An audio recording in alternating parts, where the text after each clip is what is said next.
Me llamo Honoria Beaumont. Tengo 60 años. Me desperté más temprano de lo normal esa mañana.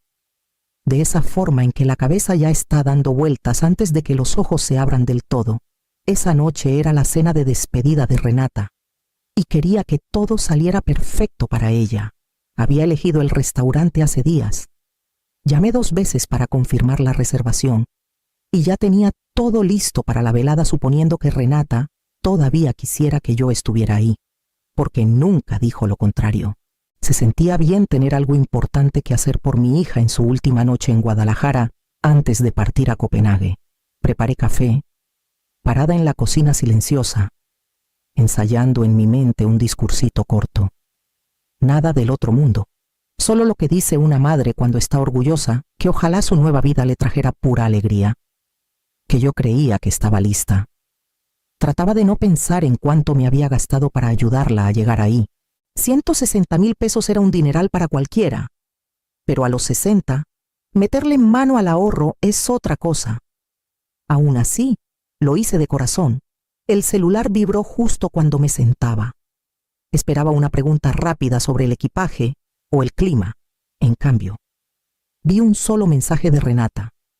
Mamá, solo familia esta noche. Papá, Brielle y los primos van a estar. Es para que sea algo chiquito, bien privado. Me quedé viendo la pantalla hasta que las palabras cobraron sentido. Las leí otra vez y otra. El aire se me hizo más delgado. Intenté decirme que era un error, una broma mal escrita, algo que tecleó a las prisas. Le contesté preguntando si algo había cambiado. Nada. Pasaron los minutos. No podía dejar de mirar ese mensaje. La frase se me clavó en el pecho como piedra. Solo familia. Como si yo no la hubiera criado. Como si no hubiera trabajado turnos nocturnos, cancelado vacaciones, y ahora vaciado mis ahorros para que tuviera el arranque que yo nunca tuve. Esperé otro texto, algo que explicara, pero no llegó nada. Lo que no sabía entonces era que esto apenas era el principio. Esa noche llegaría un audio que confirmaría mucho más de lo que estaba lista para enfrentar. Dejé el celular con cuidado, como si se fuera a romper, y los años que habíamos vivido juntas empezaron a subir en mi mente. Recuerdo tras recuerdo, llevándome de vuelta a donde todo entre nosotras empezó a cambiar de rumbo. Después de dejar el celular esa mañana, los recuerdos subieron como algo que llevaba mucho tiempo quieto, y de repente rompe la superficie. Renata tenía apenas 8 años cuando Antonio y yo nos separamos. El divorcio fue tenso, lleno de juntas frías y palabras cortantes. Pero yo traté de mantener a Renata alejada de todo eso. Recuerdo a Antonio diciendo, se va a adaptar, como si con eso se arreglara todo. Recuerdo que asentí porque estaba demasiado cansada para discutir. Durante años, sentí que la crié sola. Antonio venía, sí, pero entraba y salía. Rápido para agarrar las partes divertidas de ser papá y más rápido para devolverme las difíciles. Cuando se volvió a casar, conocí a su nueva esposa, Brielle, en un evento de la escuela. Tomó la mano de Renata de inmediato, sonriendo demasiado cálida.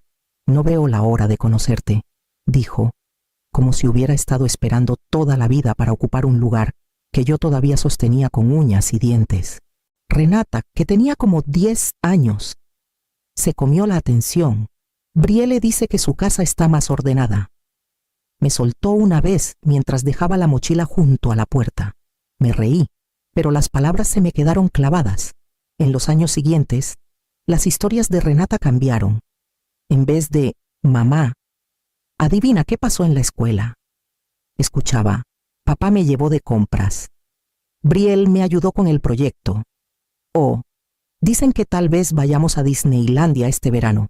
Mis aportes eran más calladitos, lonches armados, lavado de ropa a medianoche, aventones a prácticas tempraneras, 2 trabajos para cubrir lo que Antonio se olvidaba de pagar. Nunca me quejé. La constancia es rara, la gente deja de notarla.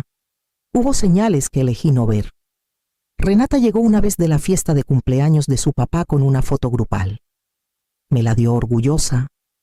Antonio, Brielle, los abuelos, los primos todos sonriendo. Yo no salía. No me invitaron. Papá dijo que seguramente estabas ocupada, dijo Renata. Me tragué el dolor y le dije que se veía padrísima. Otros momentos se colaron igual de sigilosos. Una cena de cumpleaños que se me pasó. Una tarjeta navideña, firmada solo por Antonio y Brielle. Y una kermés de la escuela, donde me enteré de que ya habían tomado fotos familiares sin avisarme cada vez un pasito sutil lejos de mi lugar en su vida. Renata se encogía de hombros. Pasó rápido, decía, pero el tono distante era nuevo. Para cuando terminó la prepa, la brecha se había vuelto rutina, la casa de su papá llena de emoción. La mía llena de responsabilidades. No lo cuestioné.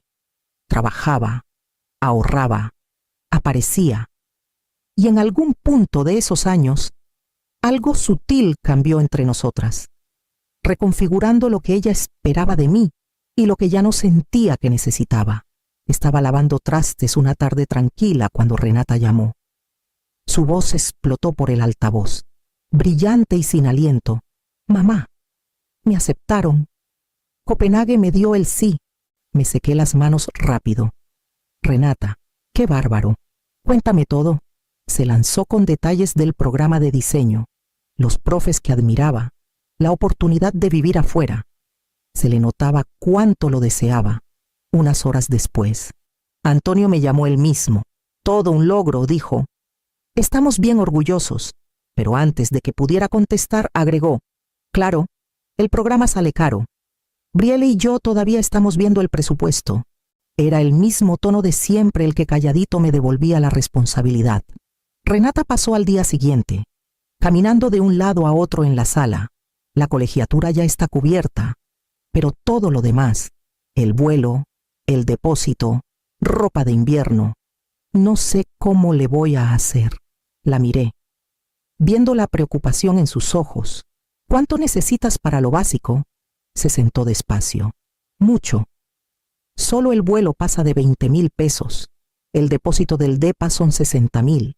Y necesito una laptop nueva. Mínimo 18,000. Más la visa, muebles, todo. Sabía que estaba dando rodeos, tal vez esperando, tal vez dando por hecho. Respiré hondo. Renata, yo lo cubro, dije, tragándome la inquietud de tocar mis ahorros de emergencia. Quiero que tengas esta oportunidad.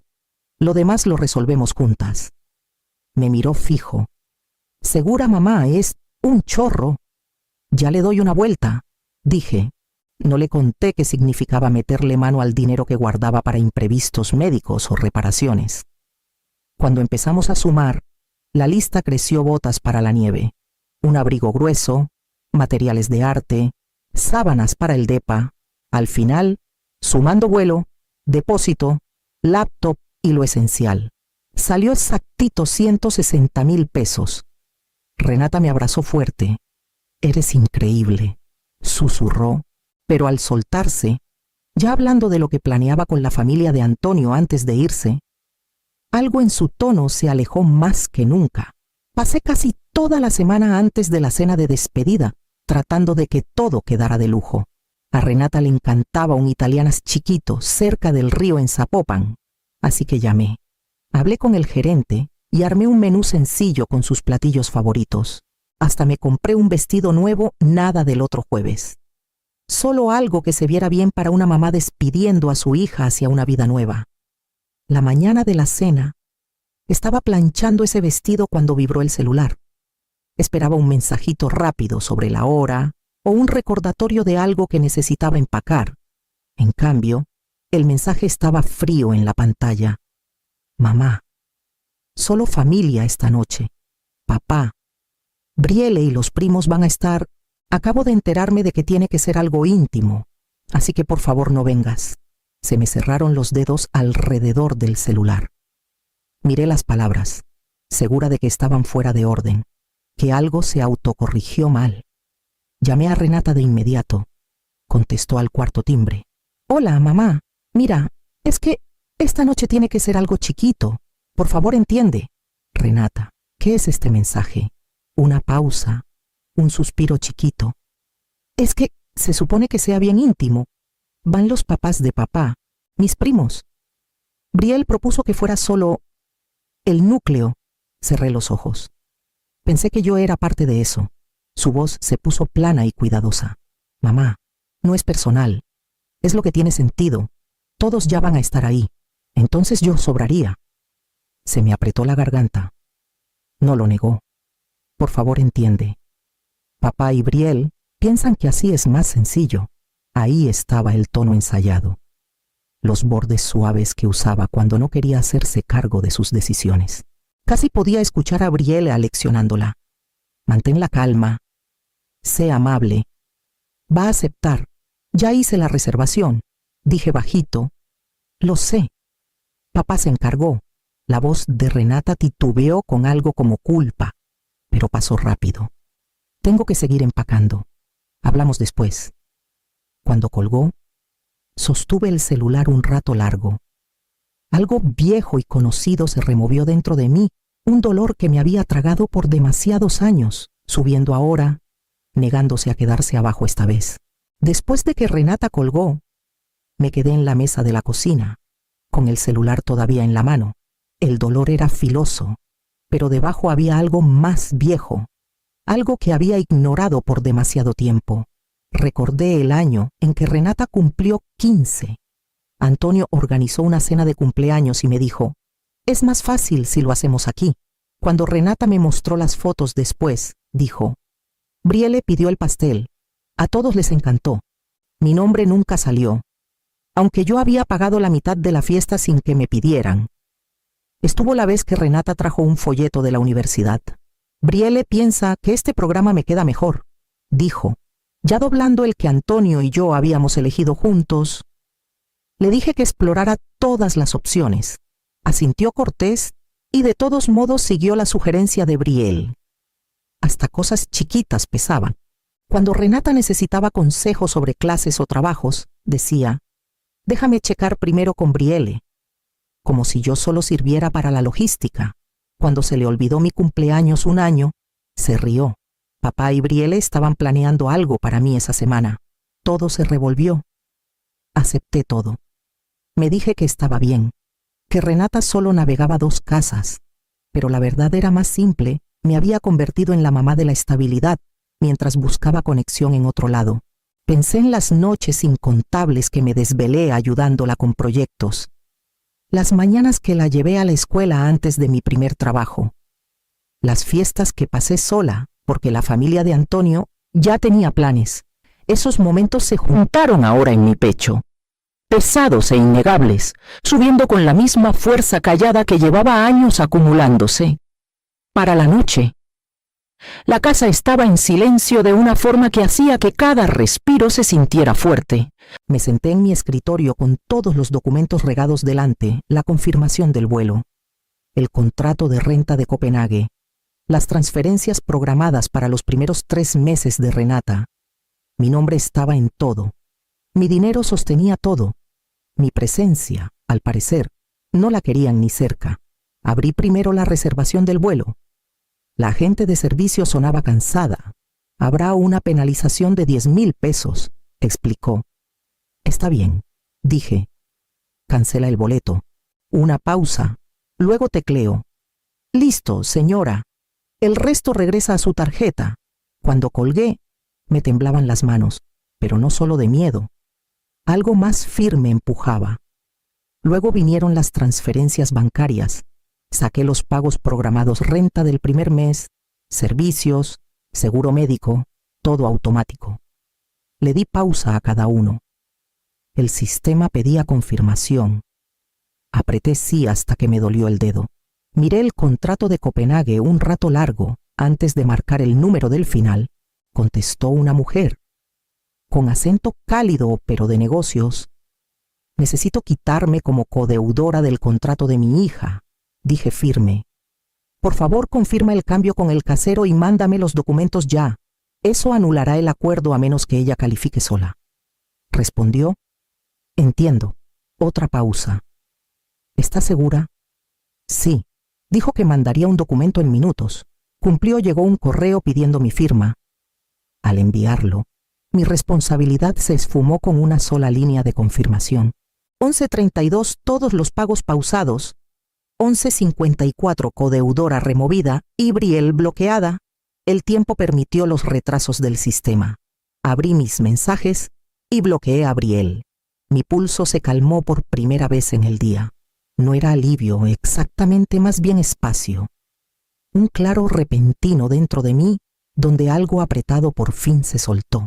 Me recosté, respirando despacio, sin saber que en unas horas llegaría un audio que revelaría cuán hondo era el abismo entre Renata y yo, y confirmaría una verdad que llevaba años tratando de no escuchar.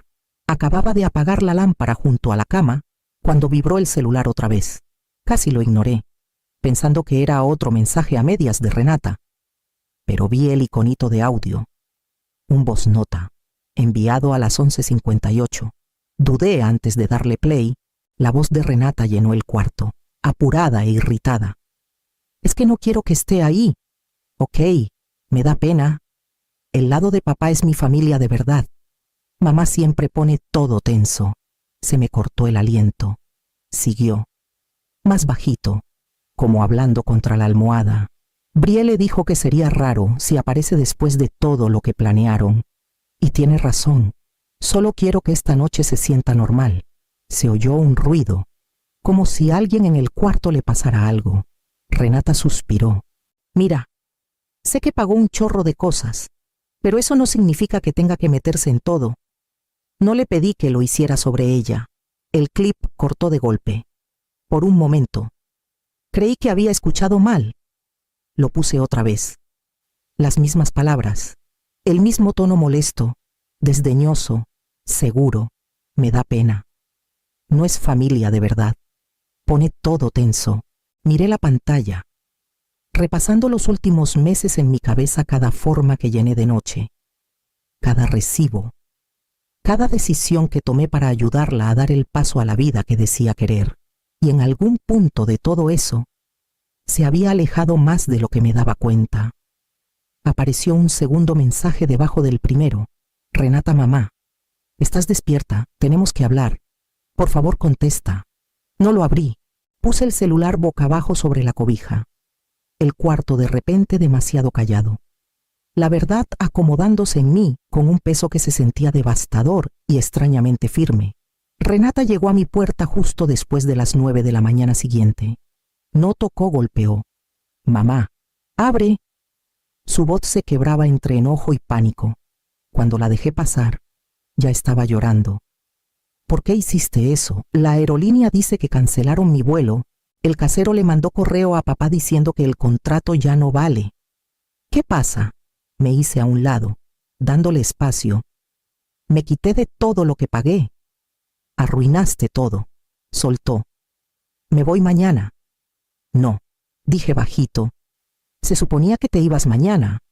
Esos planes ya no me incluyen. Me miró temblando. No puedes decidir eso así. Contaba contigo. Contabas con Milana. Corregí, antes de que pudiera responder. Llegó Antonio a la puerta, entrando con una llave que guardaba para emergencias. Su timing era tenso, como si hubiera estado siguiendo la conversación. Brielle lo siguió, los ojos dando vueltas por el cuarto como buscando dónde pararse más segura. Mamá, esto está fuera de lugar, dijo Antonio cortante. Nos tomaste desprevenidos. Lo miré fijo. Me dijeron que no soy familia. Actué en consecuencia. Ese texto se entendió mal, insistió. No fue así. Respondí. Y tampoco el audio que ella mandó por error anoche. A Renata se le drenó la cara. ¿Qué audio? Tomé el celular y le di play. Sus propias palabras llenaron el cuarto. No quiero que esté ahí. Me da pena. El lado de papá es mi familia de verdad. Brielle dice que pone las cosas raras. Renata se tapó la boca. Antonio se frotó la frente. Brielle miró al piso. Cuando terminó la grabación, dejé el celular a un lado. Dijiste lo que sentías. Lo escuché. Mamá, no quise. Renata dio un paso, pero la voz se le quebró. Solo estaba desahogándome. Estaba estresada. Brielle dijo, Antonio le lanzó una mirada a Brielle. Ella se quedó callada. Renata lo intentó otra vez. Es que no sé cómo explicarlo. Tú siempre estás tan tranquila, como si nada te afectara. Me hace sentir chiquita. La familia de papá es ruidosa y desordenada y... Más fácil que yo, pregunté, no con reproche, sino con honestidad, asintió sin remedio. Sé que me quieres, pero a veces siento que no doy el ancho contigo. Brielle me dijo que juzgarías la cena, o que pondrías a todos incómodos, y yo le seguí la corriente. Brielle habló al fin, voz delgada. Solo trataba de ayudarla a mantener la noche sencilla. Me volví a Renata. Anoche dejé de pagar lo que esperabas, pero no dejé de quererte. Son cosas distintas. Los hombros de Renata cayeron. ¿Y ahora qué? No voy a financiar tu vida más, dije suave. Pero si quieres una relación, una de verdad, no de obligación, aquí estoy. Tú y yo podemos reconstruirla. Despacito, con la neta, sin que nadie más decida cómo debe verse. Renata se secó los ojos. Eso quiero. De veras. Asentí, calmándome tanto como a ella. La base entre nosotras se había abierto de par en par, pero tal vez era la primera vez que nos veíamos sin la sombra de nadie más en el cuarto. 6 meses después. La tormenta de esa noche se había calmado en algo más claro.